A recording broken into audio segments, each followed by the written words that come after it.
మీ destination ఏదైనా ప్రపంచంలో ఏ మూల ఉన్నా CN travel explore the world your way. కెనడాలో నివసించే హిందువులు భద్రతా సమస్యలు ఎదుర్కొంటున్నారు. గత కొన్ని సంవత్సరాలుగా హిందువుల సంస్థలపై అక్కడ మెజారిటీలో ఉన్న సిక్కు, ఖలిస్తానీ అతివాదులు దాడులు చేస్తున్నారు. తాజాగా బ్రాంప్టన్ నగరంలో హిందూ సభా దేవాలయాల్లో కూడా పూజా కార్యక్రమాలు చేస్తున్న హిందువులపై ఖలిస్తానీ అల్లరి మూకలు దాడులు చేశాయి. ఈ క్రమంలో భారత ఎంబసీ ఆధ్వర్యంలో కొన్ని హిందూ సంస్థలు కాన్సులర్ క్యాంప్స్ చేపట్టాయి.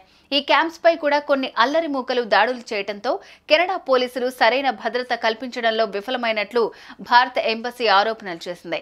కెనడా పోలీసులు కౌన్సిలర్ క్యాంప్స్ భద్రత కోసం హిందూ సంస్థల నుంచి $70,000 డిమాండ్ చేశారు. కానీ వారికి అంత మొత్తం చెల్లించకపోవడంతో కెనడా పోలీసులు సరైన భద్రతా ఏర్పాట్లు చేయలేదని సమాచారం.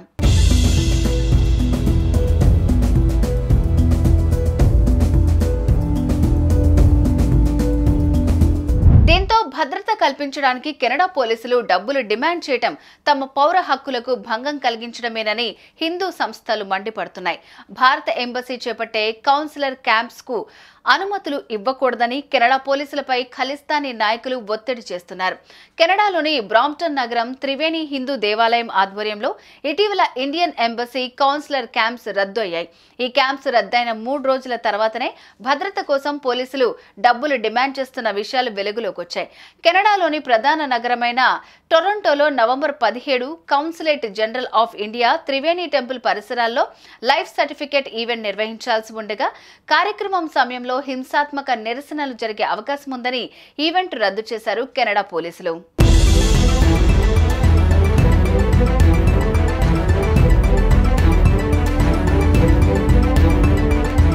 ఇండియన్ కౌన్సిలేట్ ప్రతి సంవత్సరం లైఫ్ సర్టిఫికేట్ ఈవెంట్లు నిర్వహించి పెన్షన్లు అందిస్తుంది. అయితే కార్యక్రమం రద్దు కావడంపై త్రివేణి టెంపుల్ అధికారులు స్పందించారు.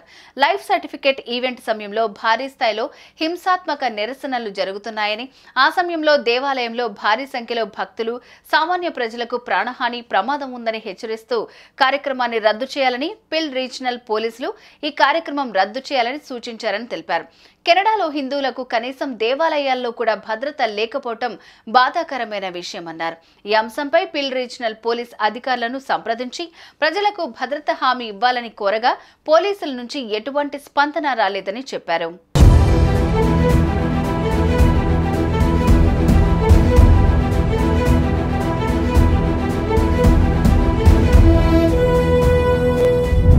ప్రధానమంత్రి జస్టిన్ ట్రూడో కొన్ని నెలల క్రితం భారత ప్రభుత్వంపై తీవ్ర ఆరోపణలు చేశారు. సెప్టెంబర్ 2023లో కెనడా పౌరుడైన ఖలిస్తానీ నాయకుడు హార్దీప్ సింగ్ నిజ్జర్ హత్య వెనుక భారత ప్రభుత్వం కుట్ర ఉందని ఆయన చెప్పడంతో అప్పటి నుంచి ఇరు దేశాల మధ్య దౌత్య సంబంధాలు క్షీణించాయి.